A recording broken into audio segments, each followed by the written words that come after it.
U uvodnoj sceni pojavljuje se stidljiva i skromna žena po imenu Georgia Baird, koja živi skromnim životom lišavajući se raznih luksuza, uključujući ljubav. Radi kao prodavac u odeljku posuđa u robnoj kući Kragens u New Orleansu i također je član baptističkog hora. Georgia ima strast za kuvanjem i uživa u gledanju kulinarskih emisija na televiziji, često pokušavajući da ponovo kreira recepte u slobodno vrijeme. Međutim, ona se uzdržava od degustacije hrane koju priprema jer se plaši da dobije na težini. Umjesto toga, ona snima fotografije svojih kreacija i skladišti ih u beležnicu sa oznakom mogućnosti, što joj donosi osjećaj zadovoljstva. Na njenom radnom mestu, Georgiju stalno uznemirava njen šef, koji izgleda da je nezadovoljan njenim učinkom bez obzira na njen trud. Jednog dana, njen šef joj zameri što je prosjacima dala ostatke hrane, navodeći da prodavnica nije dobrotvorna organizacija. Uprkos njenom objašnjenju da je prodavnica oduvek imala tradiciju da pomaže onima kojima je potrebna, njen šef joj daje primjerak magazina prodavnice i naređuje joj da ga pročita. Međutim, čim on ode, Georgia baca časopis u smeće, frustrirana stalnim pritiskom koji trpi na poslu. Dobra stvar na radnom mestu je to što Georgia gaji tajnu zaljubljenost u zgodnog kolegu po imenu Sean Williams.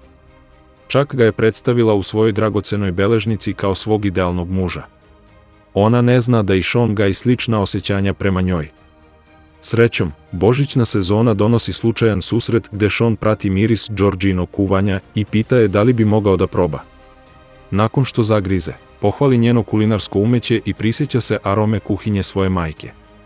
Ovo ih zbližava i oni dublje uđu u svoj razgovor. Ali iznenada, Georgia postaje nespretna i ispušta kašike, osjećajući se izgubljeno u Seanovom prisustvu. Ona se izvinjava i pokušava da pokupi pribor, ali slučajno udari glavom o vrata kuhinjskog ormarića, zbog čega je izgubila svest. U sljedećoj sceni, Sean je odveo Georgiju u zdravstveni centar u njihovoj prodavnici gde je podvrgnuta skeniranju. Nažalost, rezultati su poražavajući. Otkriva se da Georgia zapravo pati od terminalnih tumora mozga uzrokovanih retkim neurološkim poremećajem poznatim kao Lampingtonova bolest. Doktor joj kaže da joj je ostalo još samo 3 nedelje života. Georgia je ostala u stanju šoka i neverice, nesposobna da se pomiri sa svojom dijagnozom. Međutim, pored svoje medicinske prognoze, ona se također suočava sa zastrašujućom realnošću da sama mora da pokrije svoje medicinske troškove, pošto njen plan zdravstvene zaštite nije dovoljan da pokrije visoke troškove njene operacije. Kako pada noć, Georgia sedi za svojim trpezarijskim stolom u veoma lošem raspoloženju. Apetit joj je potpuno nestao i ne želi ni sa kim da razgovara. Ona poseže za svojim dragim spomenarom mogućnosti, listajući njegove stranice i osjećajući težinu svojih neostvarenih snova. Suze padaju dok ona razmišlja o nepravednosti zbog svega. Ali ubrzo je obuzima osjećaj jasnoće i ona shvata da mora da prihvati realnost svoje situacije. Georgia odlučuje da svoje posljednje trenutke neće provesti u bolnici, na tretmanima koji će joj samo produžiti život za nekoliko mjeseci. Umjesto toga, ona odlučuje da prigrli vreme koje joj je preostalo i živi životom o kome je oduvek sanjala. Sa novo pronađenom odlučnošću, ona odlučuje da preostale dane provede radeći sve što je ikada želela. Tako da Georgia upada u kancelariju svog šefa, odlučna da napusti posao. Ali on je zauzet i odbija da stupi u razgovor s njom, što dovodi do toga da njena frustracija proključa. U naletu besa, Georgia zgrabi njenu štiklu i razbije mu telefon. Ona mu se tada suprotstavi i izjavljuje da podnosi ostavku. Uprkos naporima njenog šefa da je zadrži nudeći povišicu, Georgia ostaje odlučna i izlazi iz kancelarije, spremna da se bavi svojim strastima. Nakon toga, ona odlazi u banku da rasproda svu svoju imovinu, rešena da živi luksuzni život koji je oduvek želela. Kako sad otkucava, ona zna da se svaki trenutak računa. Zatim Georgia kreće na odmor iz snova u luksuznom Grand hotelu Pup u češkom banjskom gradu Karlovim Varima. Tokom leta, ona nailazi na neke neprijatnosti sa čovekom koji sedi ispred nje i izražava svoje nezadovoljstvo stjuardesi. Nesposobna da sama reši situaciju, stjuardesa traži pomoć starije kolege koji kao rešenje nudi Georgiji prvoklasno sedište. Odmah prelazi u prvu klasu jer joj novac više nije problem. Tamo se Georgia služi sa egzotičnim vinom i velikom ćurkom. Po sletanju, Georgia čeka taksi da je odveze do hotela, ali je nestrpljiva pa odlučuje da umjesto toga iznajmi helikopter. Dok ona stiže u hotel, ljudi počinju da se pitaju ko je ova važna figura.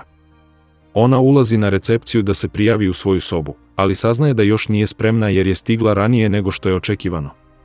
Georgia traži bilo koju slobodnu sobu i nudi joj se predsjednički apartman koji košta $4.000 po noći. Bez obzira na to, Georgiji ne smeta cena i plaća je, zbog čega privlači još više pažnje na sebe. Kasnije, dok je čekala da bude prijavljena u svoju sobu, Georgia ugleda vlasnika prodavnice u kojoj je radila. On je Kragen, ekscentrični milioner koji Božić uvek provodi u istom hotelu. Od člana osoblja hotela saznaje da je Kragen sa svojom ljubavnicom i da će im se uskoro pridružiti moćni broker iz Luizijane, senator Dillings i kongresmen Stewart. Nakon njenog dolaska u luksuzni Grand Hotel Pup, Georgina odlučnost da živi ostatak svog života punim plućima je očigledna, dok se prepušta dizajnerskoj garderobi i u potpunosti koristi hotelske spa usluge. Njen osjećaj za avanturu navodi je da pokuša da vozi snowboard i skače sa brane, dok uživa u ukusnim obrocima koje priprema čuveni kuvar Didier. Uprkos svemu ovome, Georgia ostaje ljubazna i poštena, što ceni hotelsko osoblje sa izuzetkom neljubazne menadžerke usluga za goste, gospođe Gunther. U međuvremenu, u rodnom gradu Georgije, Sean postaje sve zabrinutiji zbog njenog odsustva i traži odgovore od doktora. Vest o njenoj neizlečivoj bolesti za njega je šok. Uzbuđen, Sean odlazi u njenu kuću da je poseti, ali je ne nalazi tamo. Umesto toga, Georgijin nećak mu prilazi i pokazuje mu Georgijin spomenar, otkrivajući o njenom putovanju u Evropu, kao i o osjećanjima prema njemu. Sa ovim otkrićem, Sean postaje odlučniji da je vrati. Dakle, on donosi odluku da odleti u Evropu. S druge strane, Kragen i drugi uticajni ljudi imaju večeru kada Stewart ne može a da ne primeti lepotu i šarm Georgije, zaintrigirani, odlučuju da joj priđu i saznaju više o njoj. Pridružuju joj se za njenim stolom i započinju razgovor. Senator Dillings i kongresmen Stewart posebno su zainteresovani za njene planove za vikend i pristaju da joj se pridruže u onome što god ima na umu. Dok razgovaraju, Kragen postaje sve sumnjičaviji prema Georgijinim motivima i pita se da li ona ima nameru da naškodi njegovom poslu. Međutim, ostale privlači njen bezbrižan duh i otvorena priroda.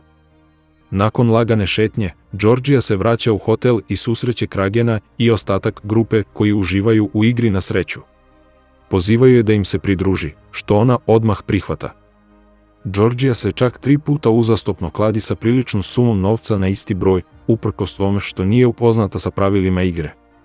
Iznenađujuće, njen srećni broj 17 se pokazao kao srećan i ona dobija sve 3 opklade. Ali umesto da se osjeća ushićeno, ona se ljuti na Boga što joj je pokazao sreću kada joj je preostalo još malo vremena za život. Razočarana, ona odlučuje da prestane da igra i unovči sve svoje žetone. Uz pomoć Kragenovog asistenta, ona pretvara svoje žetone u gotovinu i zaprepašćuje se kada sazna da je osvojila ogroman iznos od $100.000. Kako vreme prolazi, Kragenova početna radoznalost za Georgiju počinje da se pretvara u nešto mračnije, ljubomoru. Zabrinut da bi ona mogla biti predstavnik konkurentske kompanije, Kragen postaje sve paranoičniji da je ona poslata da mu ukrade njegove poslovne partnere. Ovaj osjećaj nelagode je pogoršan bliskim odnosima koje Georgia stvara sa moćnim ličnostima poput Stewarta i Dillingsa. U pokušaju da otkrije bilo kakvu potencijalnu prljavštinu na njoj, Kragen podmićuje lukavu gospođu Gunther da njuška po njenim stvarima i prikupi informacije o njenom porijeklu. U sledećoj sceni, gospođa Gunther pretražuje po garderobi u ormaru i nailazi na pismo koje je Georgia napisala, koje sadrži uputstva za odlaganje njenih ostataka nakon njene smrti. Dirnuta pismom i dirnuta vedrim optimizmom i samopouzdanjem Georgije, gospođa Gunther se nalazi u moralnoj dilemi. S jedne strane, Kragen joj je platio da pronađe mutne dokaze, a sa druge strane, ona želi da Georgia doživi poslednje dane svog života na najsrećniji mogući način. Nakon malo razmišljanja, ona na kraju odlučuje da prizna Georgiji da je pročitala pismo, pozivajući je da se vrati kući i provede svoje poslednje dane sa onima koje voli. Uzimajući k srcu savet gospođe Gunther, Georgia sledećeg dana kreće na aerodrom, željna povratka kući. Međutim, njeni planovi brzo se poremete kada otkrije da je lavina blokirala put, zbog čega je ostala zaglavljena u Češkoj. Georgia ne zna da je i Sean zaglavljen u taksiju sa druge strane snežnog nanosa i ne može da dođe do nje. Nakon nekog vremena, Georgia se vraća u hotel, dok Sean napušta taksi i peške hoda kroz sneg da bi je pronašao.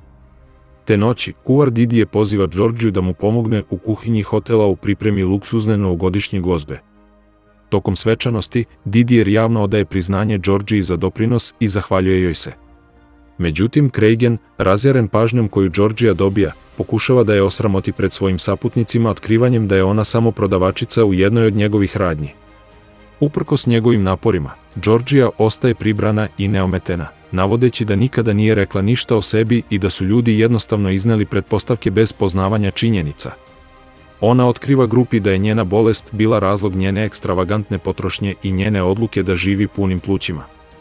Međutim, Georgija ne želi da ikome bude neprijatno, pa je odmah napustila sto nakon što je svima poželela srećnu novu godinu. Nakon završetka govora, Cragenovi saradnici su zgroženi njegovom neosjetljivošću i odlučuju da podrže Georgiju, ostavljajući ga samog za stolom. Nakon toga, Cragenova sekretarica također odlučuje da ga ostavi.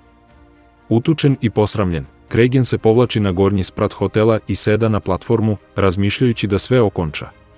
Kada Georgija sazna za ovo, odmah žuri na lice mesta da ga odgovori od toga, nadajući se da će promeniti njegov pogled na život. Georgija ga podsjeća da prava sreća dolazi od toga da si ljubazan i manje vođen pohlepom. Nazad u Luizijani, Georgijin doktor otkriva da je skeniranje kojim je Georgija prvobitno dijagnostifikovana Lampingtonova bolest zapravo netačno zbog neispravnog skenera. I zapravo, ona ipak nije smrtno bolesna. Doktor je nestrpljiv da podeli dobre vesti sa Georgijom i žuri da je pronađe. Po dolasku kod njene kuće, on se sastaje sa njenim nećakom i oni šalju faks u hotel Pup da obaveste Georgiju o grešci. U međuvremenu, Sean uspešno savladava snežni nanos i stiže do hotela u kojem se Georgija nalazi na ivici i ćaska sa Cragenom. Izgleda da ga je konačno ubedila da preispita svoju odluku. Iako je situacija pomalo nezgodna, Sean skuplja hrabrost i priznaje svoja prava osjećanja prema njoj. Georgija radosno prihvata njegovu ponudu i oni započinju svoju vezu strasnim poljupcem. Dole u predvorju gospođa Gunther otkriva faks od Georgijinog doktora i žuri da je prenese dobre vesti. Kada ona konačno otkrije istinu, vrišti od sreće zajedno sa svima ostalima. Sada sa novim pogledom na život i odlučna da ostvari svoje snove, Georgija i Sean se vraćaju u Luizijanu kao ljubavni par. Zajedno otvaraju restoran, a uspeh restorana privlači pažnju poznatog kuvara Emerila Lagasea i kuvara Didija koji se pojavljuju i slave novostečeni uspeh Georgije. Posljednja scena pokazuje da je Georgija promenila svoju knjigu mogućnosti u knjigu stvarnosti.